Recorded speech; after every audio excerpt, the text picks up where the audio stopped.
চলে যাবার আগে তোমাকে শেষ কিছু কথা বলে যেতে চাই। হয়তো আমি আর থাকবো না, তবে আমার এই ভিডিওটা, আমার এই কথাগুলো যদি কোনোদিন তোমার সামনে এসে পড়ে, তাহলে শুনে যেও। হয়তো আমার না বলা কিছু কথা তুমি শুনতে পাবে। মানুষ বলে দুনিয়া নাকি শান্তির জায়গা নয়, কিন্তু আমি বলি, আমি তোমাকে পেয়ে, তোমার ভালোবাসা পেয়ে যতটা হাসি খুশি থাকতাম, বিশ্বাস করো আমাকে পৃথিবীর সব থেকে দামি সম্পদটা দেওয়া হলেও আমি এতটা হাসি খুশি, এতটা ভালো কখনোই থাকতাম না যতটা হাসি খুশি আমাকে তুমি রেখেছিলে। আর তারপর তুমি আমাকে যখন শত অবহেলা দিতে শুরু করলে, আমার থেকে দূরত্ব বাড়িয়ে দিলে, তখন জানি আমার মনে হতো আমার পুরো পৃথিবীটাই আমার থেকে দূরে চলে যাচ্ছে। আর ঠিক তখন আমি বুঝতে পারলাম যে প্রিয় মানুষকে ছাড়া দুনিয়ার বুকে বেঁচে থাকা কতটা কষ্টের হতে পারে।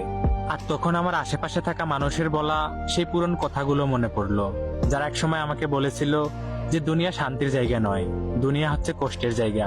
দুনিয়া যদি শান্তির জায়গা হইতো, তাহলে আল্লাহ তাআলা কখনোই জান্নাত বানাতেন না। আসলেই আমি সেটা বুঝতে পারিনি। আমি তোমাকে ভালোবেসে আমার জান্নাত আমি দুনিয়ায় খুঁজে নিয়েছিলাম, তাই তো এই কষ্টটা আমার পাওনা ছিল। তবে এখন আর কোনো কিছু হারানোর ভয় নেই।